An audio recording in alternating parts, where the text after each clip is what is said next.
Hi, in this video we'll explore deep learning approaches to the image segmentation problem. So we're gonna discuss the types of image segmentation that we do with deep learning. It's usually semantic segmentation, instance segmentation, or panoptic segmentation. Recently, a very interesting approach has emerged that is called class-agnostic or zero-shot segmentation with segment anything. We're gonna discuss the difference between these approaches in this video. So we know that segmentation is assigning labels to individual pixels. We have discussed this multiple times throughout the course. The thing is that there are different ways to do this. We can have something called semantic segmentation that is going to assign the pixels to a class of interest. So you see here that in this illustration of semantic segmentation, the class car is all together, like all the elements that could be classified as car are a blob that is undistinguishable from one another. Whereas on the instance segmentation, the different cars, each one of them has an individual mask. So instance segmentation is able to separate the different objects if they correspond to a shared common class. Then we have a combination of these approaches that is called panoptic segmentation. Panoptic means all-seeing. What we're doing with panoptic segmentation is that we have countable elements. We see that the cars and the pedestrians in the panoptic segmentation image are individual, like we have different masks for each car, but then we have also some uncountable elements like the sky or the pavement. These are things that are labeled using a semantic segmentation approach. So you see that panoptic segmentation combines instance segmentation for things that are countable with semantic segmentation for things that are uncountable, like the sky and the pavement. So we have here an example of instance segmentation. This is probably the first image that we saw in the course. This is YOLO 11, the algorithm that we discussed in the object detection lecture. This algorithm can be used also as an instance segmentation model.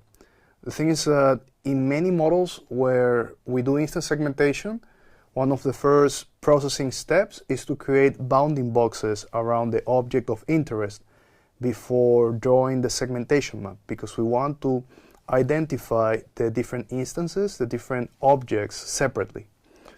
So this is a very common approach to create instance segmentation maps. You're going to see that this is also done in mask-RCNN.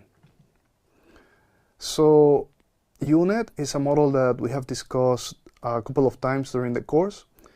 It's one of the big hits in deep learning. We see this being used over and over for different applications.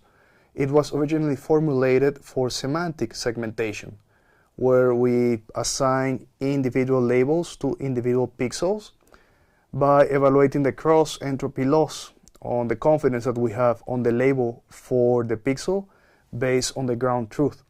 We usually do this with one-by-one convolutions. So we have our feature maps, our stacks of activations from the convolutions, and then we aggregate them pixel by pixel with a one-by-one convolution to get to this final image that is synthetic. We're producing an image with the unit that is just a label, and it has confidences on every single individual pixel about whether it belongs to class A or class B.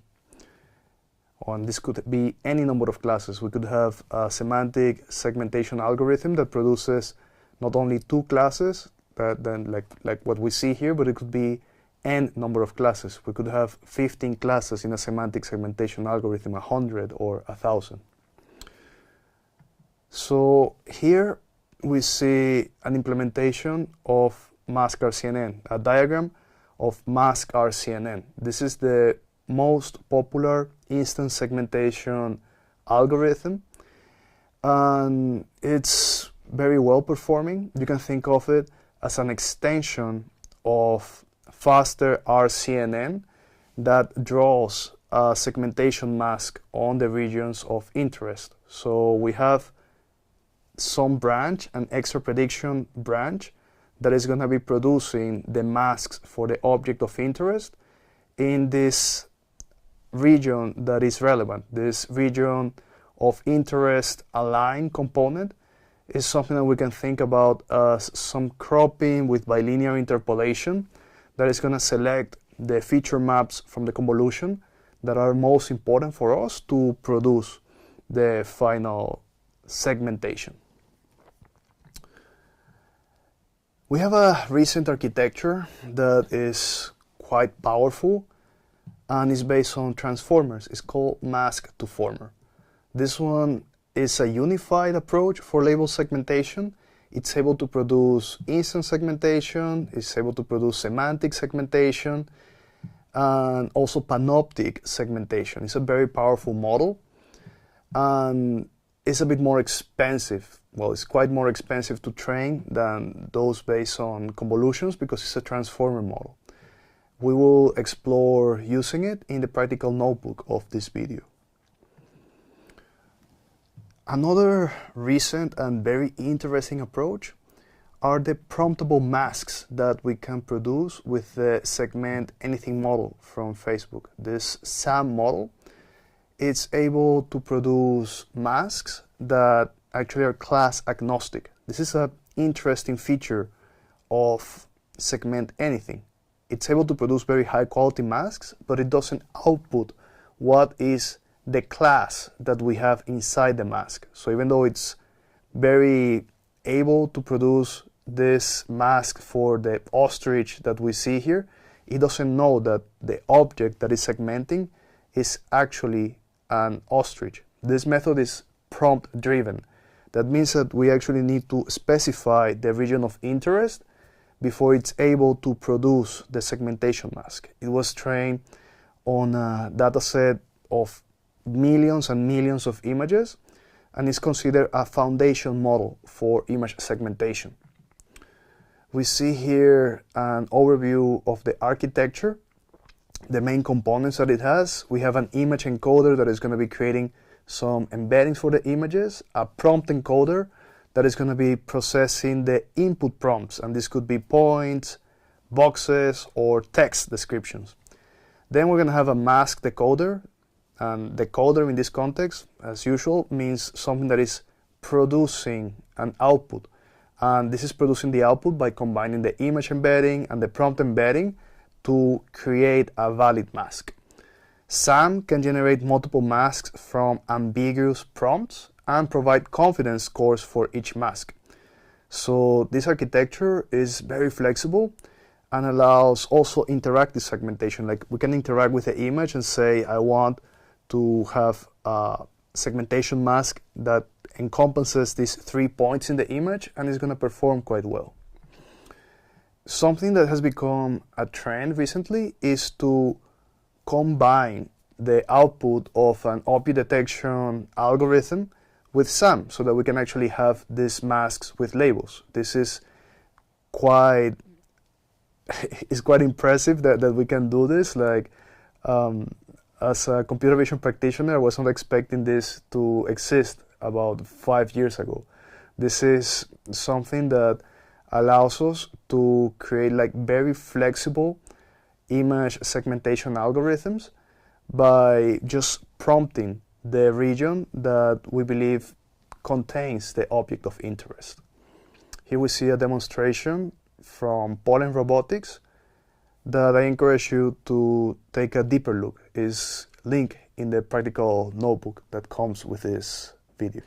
So to wrap up this session, we saw that semantic segmentation assigns class labels to individual pixels, and that the loss functions compare predictions with ground truth mask at the pixel level. Then we discussed instance segmentation that separates objects of the same class and that each detected object receives a unique mask identifier. Then we discuss how Panoptic segmentation combines instance and semantic segmentation and labels pixels as either countable instances or uncountable blobs, like the sky or the pavement. Then we discuss Segment Anything, which produces some amazing zero-shot masks and is class-agnostic in the way that it produces the mask, but it can be integrated with object detectors to produce class labels.